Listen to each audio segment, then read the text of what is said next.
Friends ಇಲ್ಲಿ ಕಾಣಿಸ್ತಾ ಇದೆ ನೋಡಿ, ಕರ್ನಾಟಕ ರಾಜ್ಯ ಸರ್ಕಾರಿ ಉದ್ಯೋಗಗಳು ಮತ್ತು ಕಾಯಂ ಉದ್ಯೋಗಗಳಾಗಿರ್ತವೆ ನೋಡಿ. ಡಾಟಾ ಎಂಟ್ರಿ ಆಪರೇಟರ್ ಹುದ್ದೆಗಳಿಗೆ ನೇಮಕಾತಿ ನಡೀತಾ ಇದೆ. ಈ ಒಂದು ಹುದ್ದೆಗಳ ಬಗ್ಗೆ ನೋಟಿಫಿಕೇಶನ್ ನಮ್ಮ ಟೆಲಿಗ್ರಾಮ್ ಚಾನಲ್ ಇರುತ್ತೆ ನೋಡಿ. ಇದುವರೆಗೂ ಯಾರು ಜಾಯ್ನ್ ಆಗಿಲ್ಲ, ಈಗಲೇ ಜಾಯ್ನ್ ಆಗಿ ಹೆಚ್ಚಿನ ಉದ್ಯೋಗ ಮಾಹಿತಿಗಳಿಗಾಗಿ ನಮ್ಮ ಟೆಲಿಗ್ರಾಮ್ ಚಾನಲ್ನ ಜಾಯ್ನ್ ಆಗಿ ಅಲ್ಲಿ ಈ ಒಂದು ಹುದ್ದೆಗಳ ಬಗ್ಗೆ ನೋಟಿಫಿಕೇಶನ್ ಇರುತ್ತೆ ನೋಡಿ. ಹಾಗೆ ಅಂತ ಅಭ್ಯರ್ಥಿಗಳಿಗೆ 20,000ದಿಂದ 30,000ವರೆಗೂ ಪರ್ ಮಂತ್ ಸ್ಯಾಲರಿ ಆಗಿರುತ್ತೆ ನೋಡಿ. ಇದು ಸರ್ಕಾರಿ ಉದ್ಯೋಗಗಳು ಮತ್ತು ಕಾಯಂ ಉದ್ಯೋಗಗಳಾಗಿರ್ತವೆ.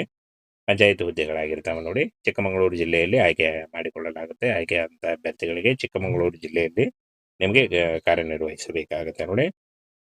ಇನ್ನು ಹುದ್ದೆ ಹೆಸರನ್ನು ನೋಡೋದಾದ್ರೆ ಡೇಟಾ ಎಂಟ್ರಿ ಆಪರೇಟರ್ ಮತ್ತು IMS ಕೋಆರ್ಡಿನೇಟರ್ ಹುದ್ದೆಗಳಾಗಿರ್ತವೆ.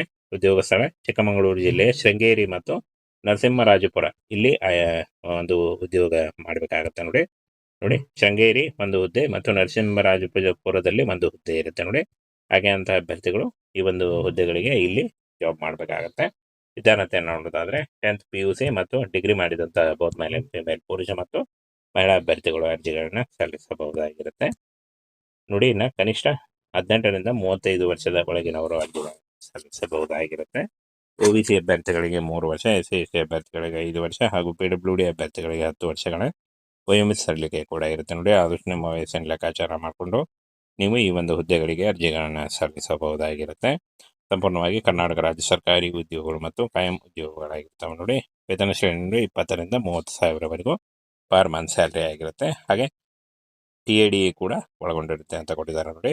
ಇನ್ನು ಈ ಒಂದು ಹುದ್ದೆಗಳಿಗೆ ಯಾವುದೇ ರೀತಿಯಾದಂಥ ಅರ್ಜಿ ಶುಲ್ಕ ಇರಲ್ಲ, ಫ್ರೀಯಾಗಿ ನೀವು ಅರ್ಜಿಗಳನ್ನು ಸಲ್ಲಿಸಬಹುದಾಗಿರುತ್ತೆ. ಹಾಗೇನೆ ಫ್ರೆಂಡ್ಸ್, ಹಾಗೆ ಅಂತ ಅಭ್ಯರ್ಥಿಗಳಿಗೆ ಅರ್ಜಿ ಸಲ್ಲಿಸುವ ವಿಧಾನವನ್ನು ನೋಡೋದಾದರೆ ಮೊದಲು ನೀವು ಕರ್ನಾಟಕ ರಾಜ್ಯ ಸರ್ಕಾರಿ ಜೀವನೋಪಾಯ ಪ್ರಚಾರ ಟ್ರಸ್ಟ್ ಈ ಒಂದು ಪೋರ್ಟಲ್ಗೆ ಹೋಗಿ ನೀವು ಆನ್ಲೈನ್ ಮೂಲಕ ಅರ್ಜಿಗಳನ್ನ ಸಲ್ಲಿಸಬೇಕಾಗುತ್ತೆ ನೋಡಿ. ಆಯ್ಕೆ ವಿಧಾನ ಮೆರಿಟ್ ಮತ್ತು ಸಂದರ್ಶನದ ಮೂಲಕ ಆಯ್ಕೆಯನ್ನು ಮಾಡಿಕೊಳ್ಳಲಾಗುತ್ತೆ ನೋಡಿ. ಮೆರಿಟ್ ಮೂಲಕ ಅಥವಾ ಸಂದರ್ಶನದ ಮೂಲಕ ಆಯ್ಕೆಯನ್ನು ಮಾಡಿಕೊಳ್ಳಲಾಗುತ್ತೆ ಅಂತ ಕೊಟ್ಟಿದ್ದಾರೆ. ಅರ್ಜಿ ಸಲ್ಲಿಸಲು ಕೊನೆಯ ದಿನಾಂಕ 31 ಮಾರ್ಚ್ 2026. ಅರ್ಜಿ ಸಲ್ಲಿಸಲು ಕೊನೆಯ ದಿನಾಂಕ ಆಗಿರುತ್ತೆ ನೋಡಿ. ಈ ಒಂದು ಕೊನೆಯ ದಿನಾಂಕದೊಳಗಾಗಿ ನೀವು ಅರ್ಜಿಗಳನ್ನು ಸಲ್ಲಿಸಬೇಕಾಗತ್ತೆ. ಫ್ರೆಂಡ್ಸ್ ಇಲ್ಲಿ ಕಾಣಿಸ್ತಾ ಇದೆ ನೋಡಿ, ಕರ್ನಾಟಕ ರಾಜ್ಯ ಸರ್ಕಾರಿ ಉದ್ಯೋಗಗಳು ಮತ್ತು ಕಾಯಂ ಉದ್ಯೋಗಗಳಾಗಿರ್ತವೆ ನೋಡಿ. ಡಾಟಾ ಎಂಟ್ರಿ ಆಪರೇಟರ್ ಹುದ್ದೆಗಳಿಗೆ ನೇಮಕಾತಿ ನಡೀತಾ ಇದೆ. ಈ ಒಂದು ಹುದ್ದೆಗಳ ಬಗ್ಗೆ ನೋಟಿಫಿಕೇಶನ್ ನಮ್ಮ ಟೆಲಿಗ್ರಾಮ್ ಚಾನಲ್ ಇರುತ್ತೆ ನೋಡಿ. ಇದುವರೆಗೂ ಯಾರು ಜಾಯ್ನ್ ಆಗಿಲ್ಲ, ಈಗಲೇ ಜಾಯ್ನ್ ಆಗಿ ಹೆಚ್ಚಿನ ಉದ್ಯೋಗ ಮಾಹಿತಿಗಳಿಗಾಗಿ ನಮ್ಮ ಟೆಲಿಗ್ರಾಮ್ ಚಾನಲ್ನ ಜಾಯ್ನ್ ಆಗಿ ಅಲ್ಲಿ ಈ ಒಂದು ಹುದ್ದೆಗಳ ಬಗ್ಗೆ ನೋಟಿಫಿಕೇಶನ್ ಇರುತ್ತೆ ನೋಡಿ. ಹಾಗೆ ಅಂತ ಅಭ್ಯರ್ಥಿಗಳಿಗೆ 20,000ದಿಂದ 30,000ವರೆಗೂ ಪರ್ ಮಂತ್ ಸ್ಯಾಲರಿ ಆಗಿರುತ್ತೆ ನೋಡಿ. ಇದು ಸರ್ಕಾರಿ ಉದ್ಯೋಗಗಳು ಮತ್ತು ಕಾಯಂ ಉದ್ಯೋಗಗಳಾಗಿರ್ತವೆ. ಪಂಚಾಯತ್ ಹುದ್ದೆಗಳಾಗಿರ್ತವೆ ನೋಡಿ. ಚಿಕ್ಕಮಗಳೂರು ಜಿಲ್ಲೆಯಲ್ಲಿ ಆಯ್ಕೆ ಮಾಡಿಕೊಳ್ಳಲಾಗುತ್ತೆ. ಆಯ್ಕೆ ಅಂತ ಅಭ್ಯರ್ಥಿಗಳಿಗೆ ಚಿಕ್ಕಮಗಳೂರು ಜಿಲ್ಲೆಯಲ್ಲಿ ನಿಮಗೆ ಕಾರ್ಯನಿರ್ವಹಿಸಬೇಕಾಗುತ್ತೆ ನೋಡಿ. ಇನ್ನು ಹುದ್ದೆ ಹೆಸರನ್ನು ನೋಡೋದಾದ್ರೆ ಡೇಟಾ ಎಂಟ್ರಿ ಆಪರೇಟರ್ ಮತ್ತು IMS ಕೋಆರ್ಡಿನೇಟರ್ ಹುದ್ದೆಗಳಾಗಿರ್ತವೆ.